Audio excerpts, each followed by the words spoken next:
Elena Gonzalez peered out her window on the morning of April 14, 2003.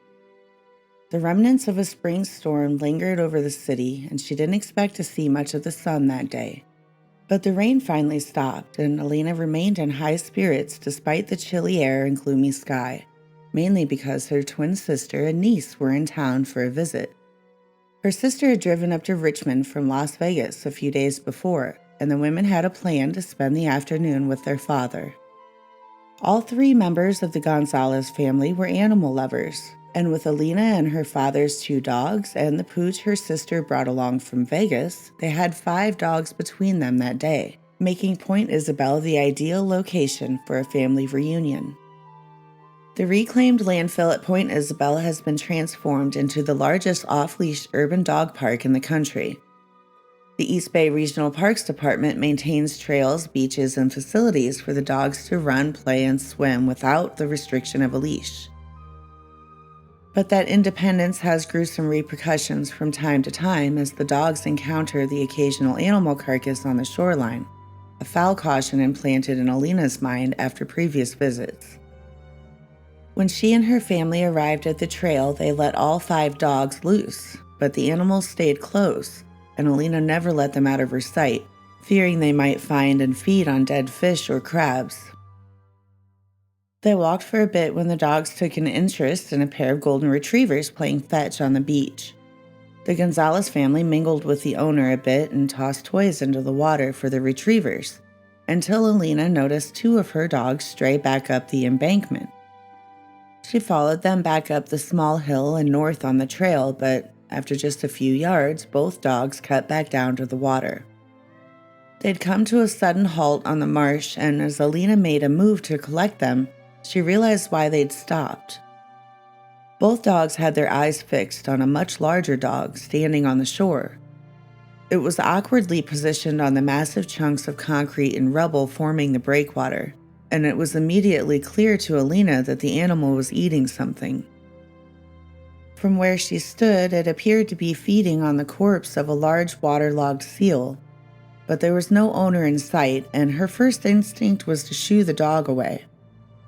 She would want someone to do the same for her pets, knowing that illness and disease were a danger, but that no dog owner would be pleased to find their companion feeding on a grisly carcass, so she picked up her pace and drew closer to the water. But as she moved, the massive dog shifted positions as well, offering Elena a clear view of the horror lying behind it on the rocks. This was no seal. She froze for a moment as she realized the dog was now gnawing on the end of a human elbow, or what would have been an elbow if the rest of the arm had still been attached. Despite the shock and fear the sight must have sent through her, Elena regained her wits in an instant and took action to protect the body. She immediately chased the dog away and led it back up the hill, where she luckily found the owner approaching on the trail. The woman collected her dog, playfully asking the animal where he'd gotten off to. But Elena didn't breathe a word about the nightmare she'd just witnessed on the rocks. The woman walked away, none the wiser to where her dog had just been, and Elena ran back down the hill. Her father and sister had come looking for her by then, and it was quickly decided that Elena should run for a phone while they stayed near the body to keep anyone from coming too close. As her father and twin sister protected the scene, Elena ran back up the hill, across the trail, through the small parking lot, and into a small cafe and groomers called Mud Puppies, where she alerted the staff to call police. Elena returned to the shoreline with her family to wait for authorities, where she got a better look at the remains, though she never got too close and touched nothing. She could see right away that it was a woman, but really only because she could make out the bra still fastened around what remained of her torso. She lay prone on a large concrete slab, still halfway submerged in water. Elena watched the waves rhythmically wash over the vacant space where the woman's head should have been, as firemen from Richmond came down the hill behind her. She spoke with officers from the East Bay Regional Police Department who showed up minutes later, followed directly by officers from Richmond. The 911 call had been placed from mud puppies shortly after 11:45 a.m., and by noon, the area swarmed with police. Among them was Detective Ian Fraser, also with the East Bay Regional Parks Police Department. Even though Point Isabel is within Richmond city limits, the park itself lies within the jurisdiction of the East Bay Regional Police, making Detective Fraser the lead investigator. East Bay operates independently of the Richmond PD and the Sheriff's Office, providing full-service law enforcement to over 95,000 acres of parks, shoreline, multi-use trails, and historic land throughout both Alameda and Contra Costa counties. As of Monday, April 14, 2003, the case was in their hands as the victim was discovered within their boundary of control, but their department is also a relatively small one. The East Bay Regional Police often rely on Richmond and the sheriff for resources, particularly during a major incident such as this one. In fact, Richmond criminalist Detective Jeff Solar was already on scene when Detective Fraser arrived. It was Detective Solar's second call about an unidentified body found on the coast in as many days, and he instantly connected the two. The search for Laci Peterson launched from the Richmond harbor nearly as often as it had from Berkeley Marina, and Solar knew when he got the call, they'd finally found her. He responded minutes later, finding himself on the rocks side by side with her disfigured remains, with his gaze set across the water.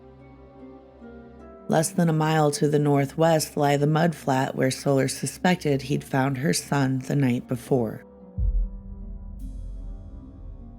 Detective Craig Grogan was contacted in Modesto not long after Solar and Fraser arrived at Point Isabel, and although official confirmation was still days away, the remains were tentatively considered by law enforcement to be Laci's.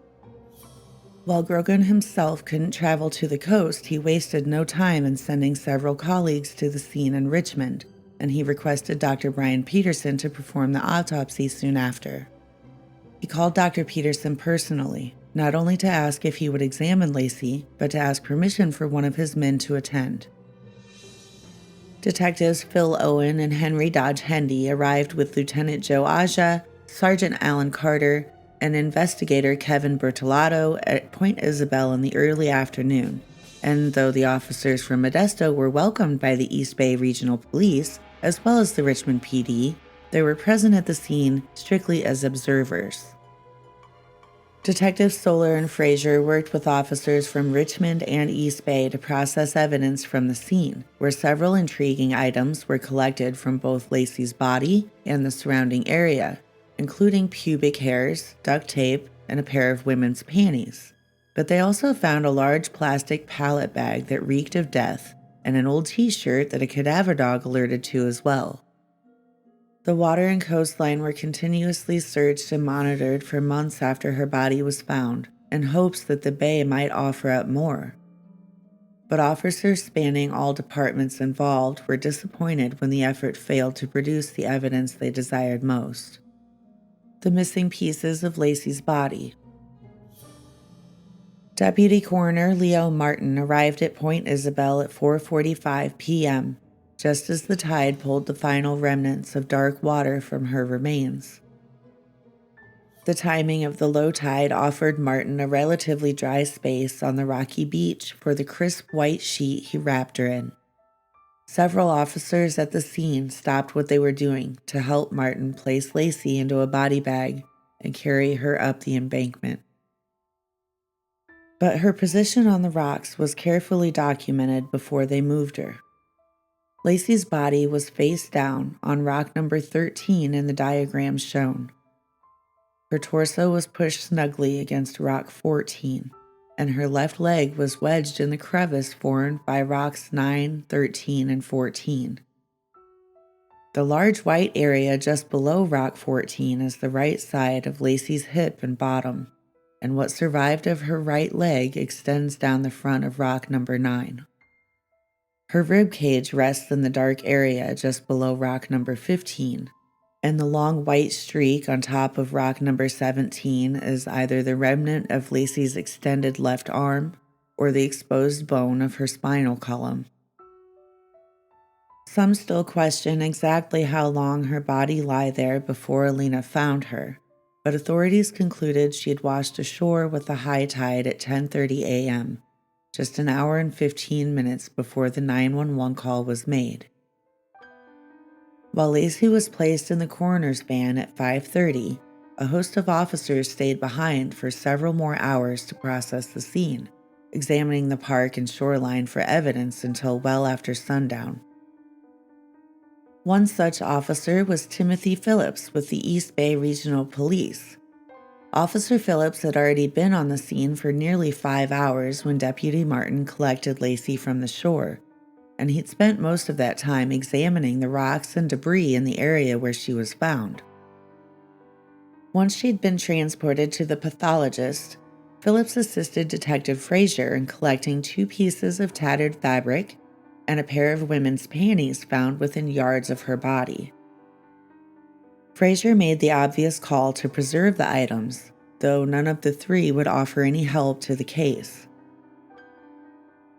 Lab results later confirmed they weren't connected, but Phillips and Frazier knew the panties weren't related when they bagged them as evidence. Both officers clearly saw the shreds of Laci's maternity underwear still clinging to her body when they discovered the relatively new panties nearby. They were in far better condition than anything Laci still wore, and quite obviously not hers, but they were collected as evidence anyway, merely due to their close proximity to her body. But Phillips and Frazier hadn't found much else, at least not in the immediate area, and Phillips was given orders to widen his search. He'd been tasked with determining garbage from potential evidence across the remainder of the park, but he had some help from a cadaver dog on loan from the sheriff's department.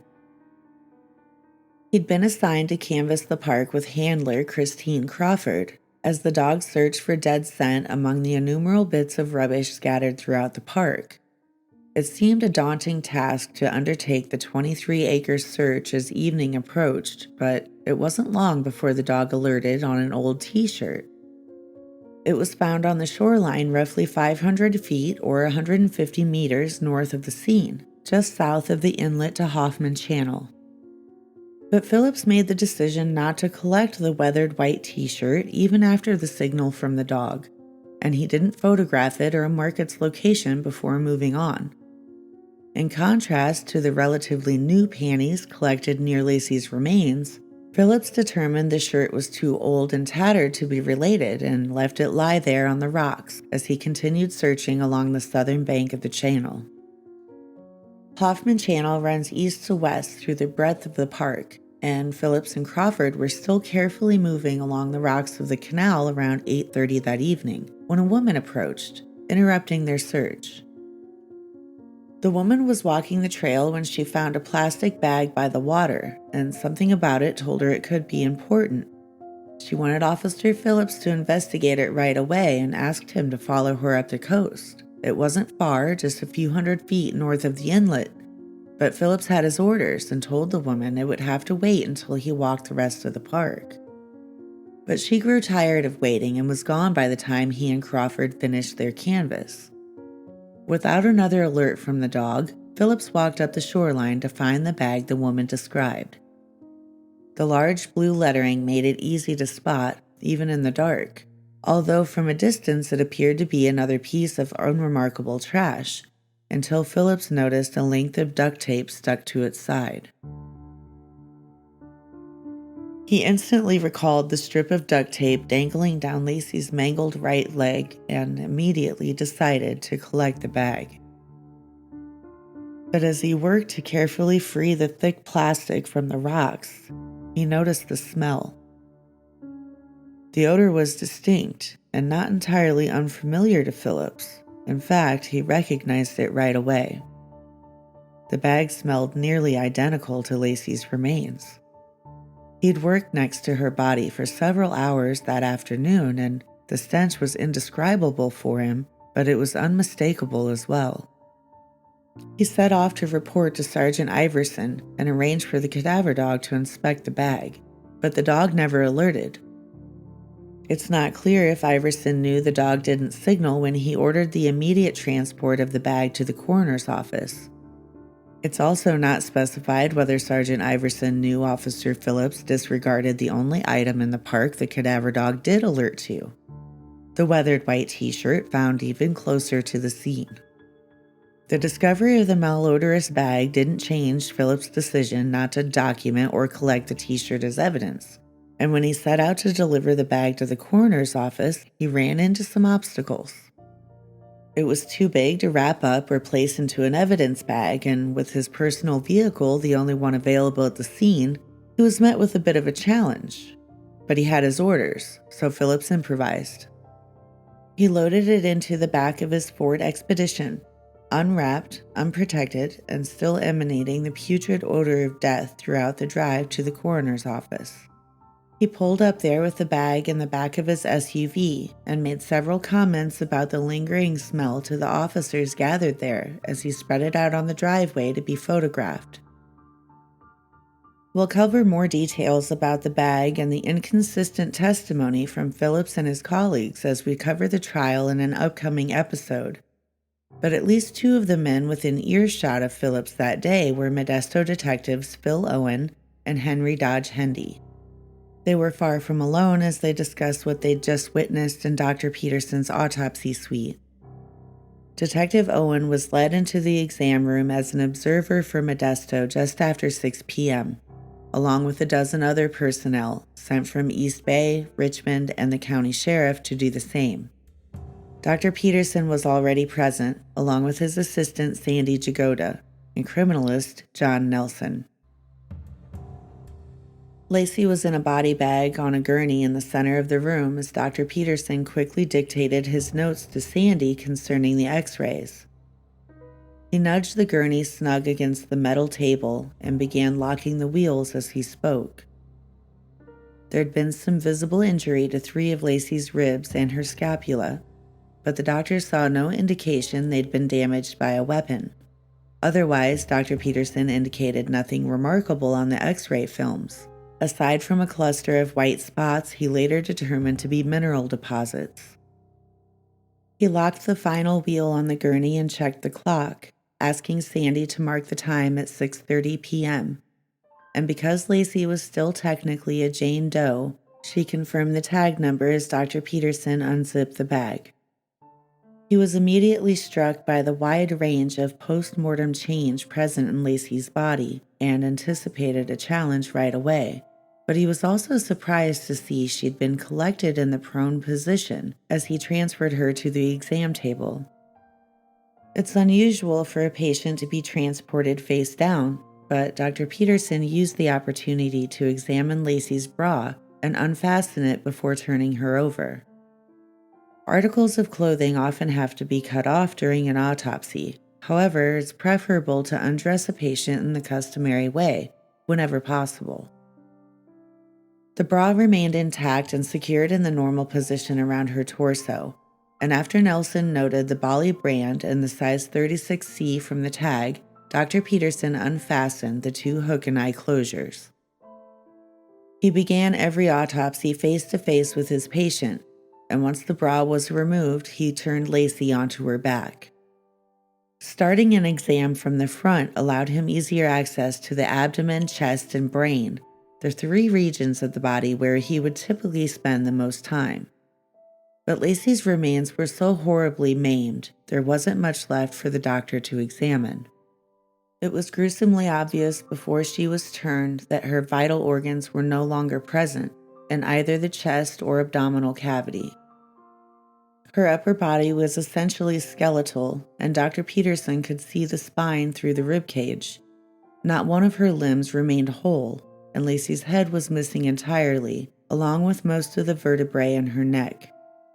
The remaining soft tissue was in dreadful condition as well, but Dr. Peterson felt the damage would have been worse if not for the slight protection of Laci's clothes. However, her bra was the only item that hadn't been reduced to scraps or stripped away entirely. The elastic around the waist and legs kept Laci's size 7 jockey panties in place, but the fabric over the back panel was no longer intact. Nelson recorded the motherhood brand and size small he found printed on the tag of Laci's pants, noting that the zipper, button, and drawstring closures on the front were all still present. But that's where the viable fabric ended, and the portions below the crotch were shredded to ribbons that didn't reach her thighs. The threading between the legs separated, forming the mesh of nylon webbing where Dr. Peterson found the stony mineral deposits he'd seen on the X-ray. The level of deterioration forced Nelson to guess at the original color of the pants. He settled on tan, but so little of them remained, he considered whether they may have been shorts, until he found a mass of fibers stuck in the decay of Laci's right calf bone that told him otherwise. Nelson noted where he'd found the fabric on the lower right fibula when he filed his report and packaged the pants for evidence, but he was unable to inspect the left calf for the same fibers because it had been severed. The exposed tibia and fibula bones jutted out from Laci's right knee, and her right foot was gone, but the left leg was missing completely from the knee down. Both arms were disarticulated at the elbow, and her upper torso and biceps were essentially skeletal, aside from a few strips of remaining muscle and the fat discovered under her bra. But the damage didn't end there, and after completing the long list of her missing limbs, Dr. Peterson noted just one small patch of Laci's flesh that survived her time in the water. The tiny piece of skin was attached to her upper thigh, and the doctor made note of the stark difference in postmortem change observed on the lower body versus her torso. The skin, fat, and muscle had all been stripped from most of the upper chest and back, exposing the breastbone, sternum, clavicles, and ribs, a few of which were damaged. The collarbones and scapulae were visible as well, and Dr. Peterson noted some damage to the edge of the right shoulder blade. The chest and abdominal cavities were both empty, and the heart and lungs were absent, along with the liver, spleen, pancreas, both kidneys, and the intestines. The devastating condition of Laci's body sent a shock through the room, overwhelming several of the seasoned officers present. But for Dr. Peterson, the extensive trauma was far from unexpected. In fact, her missing limbs, organs, skin, and muscle tissue painted an accurate picture of a body left to the mercy of the San Francisco Bay. He was easily able to attribute the ghastly state of her remains to the decomposition process at work within the savage environment. Peterson knew the tidal action and current would relentlessly rake the decaying soft tissue and limbs over the unforgiving rocks and debris on the ocean floor, eventually pulling them away from the torso as the surrounding sea life devoured the remaining flesh, muscle, and organs. Crabs and other crustaceans do tremendous collective damage, stripping bones clean as they feed, while larger scavengers such as sharks make quick work of what's left. Laci's brutal passage through the ruthless bay waters cast away any semblance of her vibrance and beauty, but it hadn't claimed everything, and by some miracle, she'd been able to protect what was most important to her, long after her death. The only vital organ to survive Laci's depredation was her uterus, a discovery that sent another tangible ripple of emotion through the room, and as Dr. Peterson examined it, several important elements became evident. The size and condition of Laci's womb showed signs of her late-stage pregnancy, further confirming her identity for the officers surrounding the table. But Dr. Peterson was also able to conclusively confirm that she'd never given birth. The uterus was still in its natural anatomic position, with its attachments to the pelvis still intact. It measured 23 centimeters, a little over 9 inches, and weighed 263 grams, just over half a pound. But it was also quite thin, at most measuring just 2 millimeters thick. The absence of the abdominal wall above the belly button caused the uterus to become exposed, which led to the fundus, or top portion, being torn open. The tissue was abraded around the opening. The edges were soft and crumbly, and there was no evidence of animal feeding or an incision. Dr. Peterson concluded that the fundus had more or less been scraped open as it decomposed, explaining why Laci's uterus was empty. There were no remnants of the placenta or the umbilical cord, but there was evidence of her late-term pregnancy and solid proof that she'd never delivered a baby. The base of the uterus remained attached and seated in the pelvis. The birth canal was closed and appeared normal, showing no signs of a vaginal delivery, but the size of Laci's womb clearly indicated her pregnancy. In a healthy, non-pregnant woman who has never given birth, the uterus is about the size of a golf ball. It will stretch to the size of a watermelon at full term, and while it never returns to its original size after a woman's first pregnancy, it will shrink back down to the size of an orange after delivery. It takes 6 to 8 weeks for the womb to shrink back down, but a large percentage of that reduction occurs within the first 24 to 48 hours. When Dr. Peterson found Laci's uterus still enlarged but empty, he concluded that she'd been killed before it had a chance to shrink. He also surmised that whatever caused Laci's death indirectly caused the demise of Connor as well, and he took some time to dispel some misconceptions surrounding how he and Laci became separated. Dr. Peterson didn't use the term coffin birth, but he was well aware of the concept, and before the advent of modern embalming methods, the phenomenon became a fairly well-documented occurrence, albeit rare. The theory suggests that the gases in the abdominal cavity accumulate during decomposition, forcing spontaneous delivery via the birth canal after death. But Dr. Peterson never witnessed an actual occurrence of it and dismissed the concept as hypothetical. While he had a clear picture of how Laci and Connor became disjoined, he had nothing to point him to her cause of death. A sample of skeletal muscle was taken from the right thigh for testing, but there was nothing helpful in the toxicology report, although the doctor did note the presence of caffeine. Coffee, tea, cocoa beans, cola nuts, and chocolate all contain caffeine, as do some energy drinks, herbal supplements, soft drinks, and things flavored with chocolate, such as cereal and energy bars.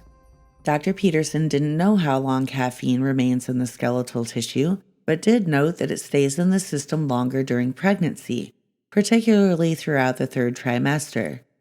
The rate of caffeine metabolization doesn't return to normal until a few weeks after delivery, and he found its presence in Laci's system unremarkable, leaving nothing from the report to indicate an anatomic or chemical cause of death.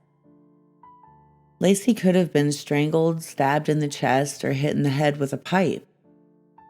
Indeed, she could have suffered all three, but with no neck to show ligature marks, heart or lungs to examine for lacerations, and no skull to show fractures, Dr. Peterson would have been taking a wild guess at her cause of death. He'd found nothing but non-fatal damage to the shoulder blade and 3 of Laci's ribs to offer up clues, but Dr. Peterson was no bone expert, so he looked to forensic anthropologist Dr. Allison Galloway to find them. But the first thing he consulted Dr. Galloway with was the remarkable difference between Laci's lower body versus her torso and upper arms. Dr. Galloway examined Laci soon after the autopsy, making note of the contrast between the nearly bare bones of the upper body and the putrid layer of soapy adipocere covering the fatty portions of Laci's legs and her behind. Autopsy is a white waxy substance produced during decomposition. Chemicals released from the body react with the fat cells, transforming them into thick chunky layers with the consistency of candle wax or hard cheese. But the material only forms in an environment without oxygen, such as water, and it takes time to develop. Adipocere permeates the tissue from the outside in, and the layers harden as they mature.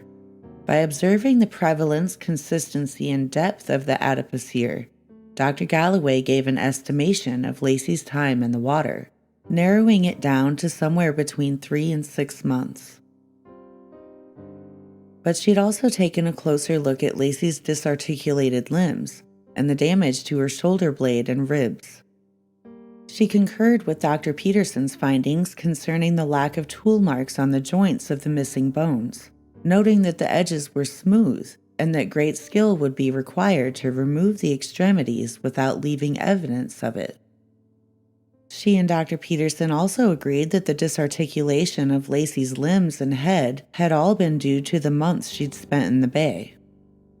Expanding on Dr. Peterson's observations, Dr. Galloway explained that as a body decomposes in water, the abdomen will fill with enough gas to allow the torso to float just above the seafloor.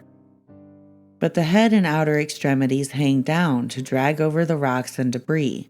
As decomposition progresses, the skin and subcutaneous tissue softens, becoming more prone to injury, and limbs start to go missing. Generally, the head will disarticulate first, followed by the hands, arms, feet, and legs. It's common to recover a torso from water with only the upper portion of the extremities still attached. Dr. Galloway also addressed transverse fractures through Laci's ribs and splintering found along the edge of her right shoulder blade. Doctors Peterson and Galloway agreed that the damage along the shoulder blade occurred post-mortem, but they disagreed a bit when it came to the fractures on the 5th and 6th rib found under Laci's left armpit. Dr. Peterson determined that the transverse rib fractures also occurred post-mortem, but Galloway wasn't so certain and classified them both as peri-mortem injuries. We'll discuss the difference in a moment, but there was some fraying found on the 9th rib they disagreed on as well. Dr. Peterson clarified that the damage to the 9th rib on Laci's right side wasn't a break or a fracture, but more of a scraping away of the cartilage along the tip. Nevertheless, the two doctors had trouble pinning down when the injury occurred.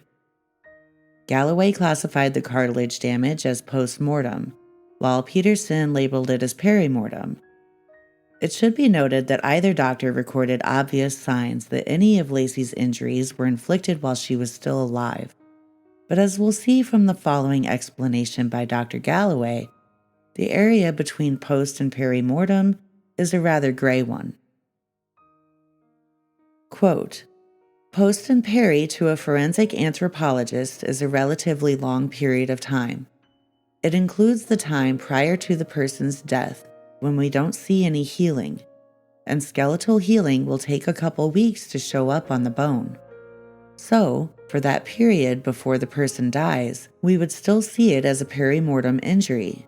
The post-mortem period only sets in when the bones lose their resiliency, so they don't bend as well, and that can take some time period after the person has died as well. All of that period between when you start healing to when the bone loses its resiliency, all to us is peri-mortem period." End quote. While Dr. Peterson valued her findings, Dr. Galloway's exam of the damaged bones didn't help with his determination of Laci's cause of death. With no soft tissue to examine for bleeding and no stages of healing present at the site of injury to the bones, it was beyond both doctors' expertise to determine how or when Laci was killed.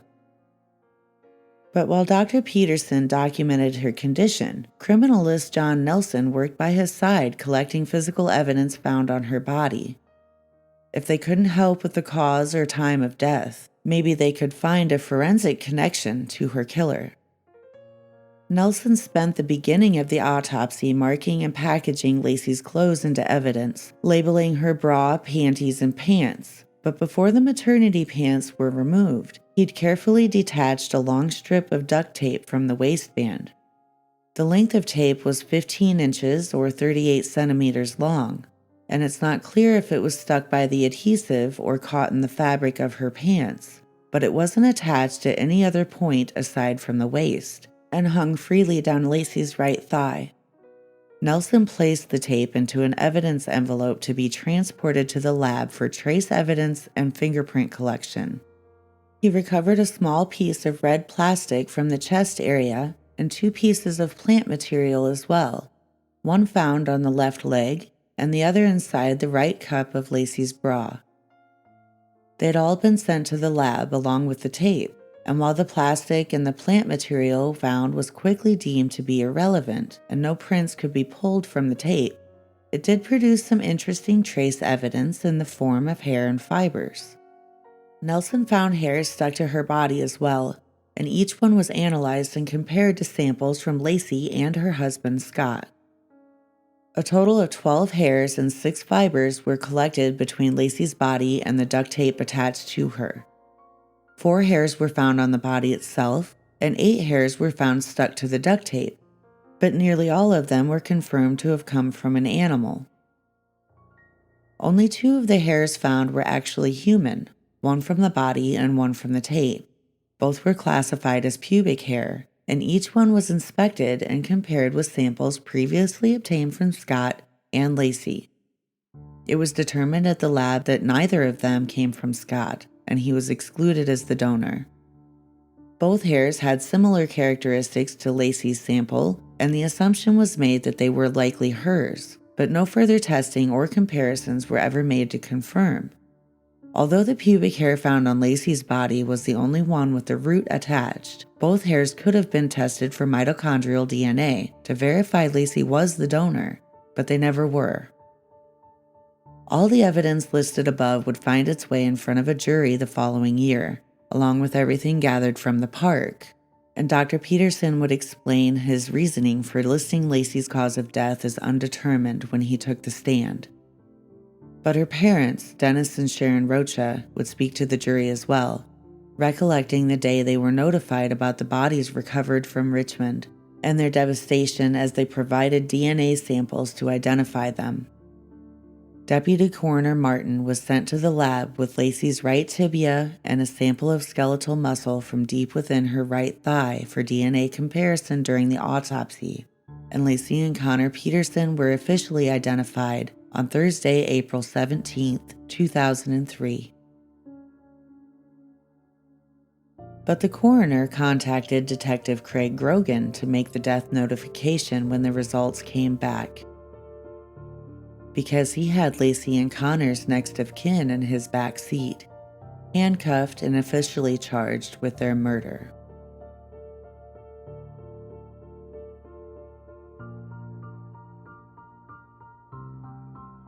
Thanks so much for watching. If you liked the episode, give it a thumbs up before you go. And if you want to hear more stories like this one, subscribe to the channel and hit the bell for notifications. Until next time, stay safe, be kind, and memento mori.